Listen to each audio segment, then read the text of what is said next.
How easy was that? My pad see ew.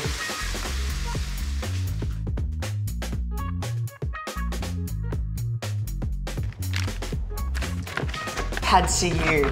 It's one of Australia's most favourite dishes to be ordered to home. So I thought I'd create a recipe for Marley Spoon so you can cook it from scratch and know exactly what goes into it.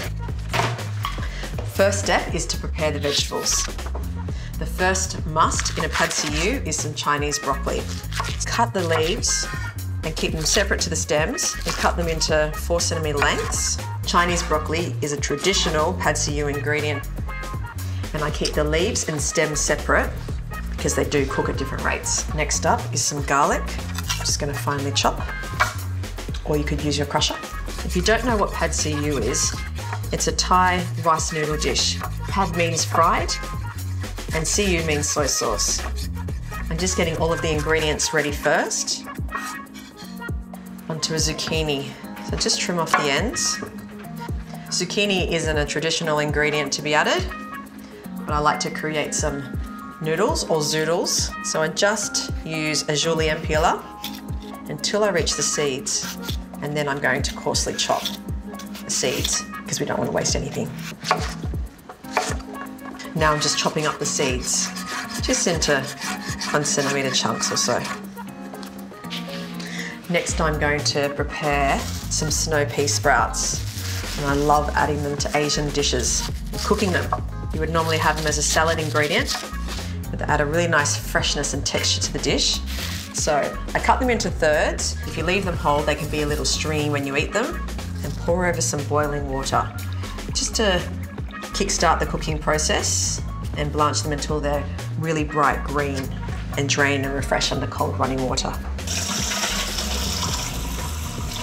So I have some boiling water here, and I'm using sweet potato noodles, which are really lovely and chewy. Normally you'd have a thick rice noodle, but I really love these noodles. I love the texture of them, so I've added them to mix it up.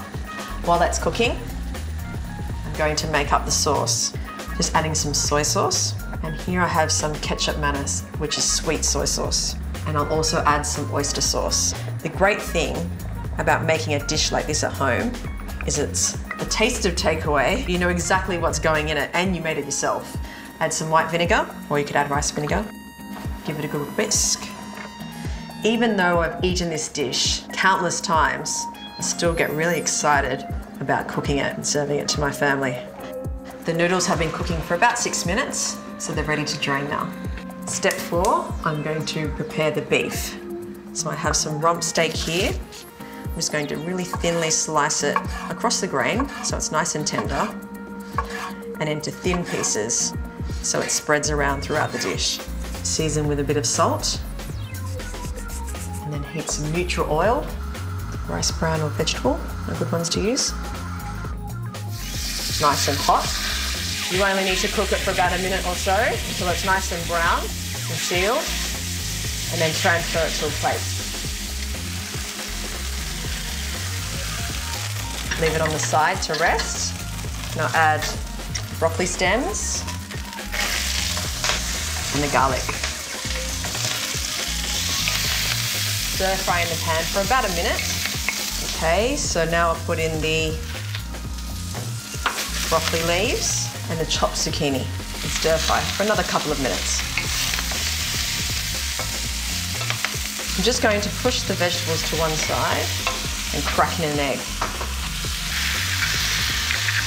Let it set for a couple of seconds and then start to scramble it. Just do it all in the pan. Doesn't need long. Now add the snow pea sprouts.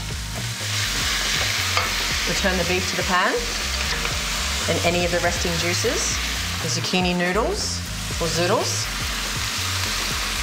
and our glass noodles. So nice and crunchy and fresh. Lots of veg. Looks beautiful. Now for the sauce mixture.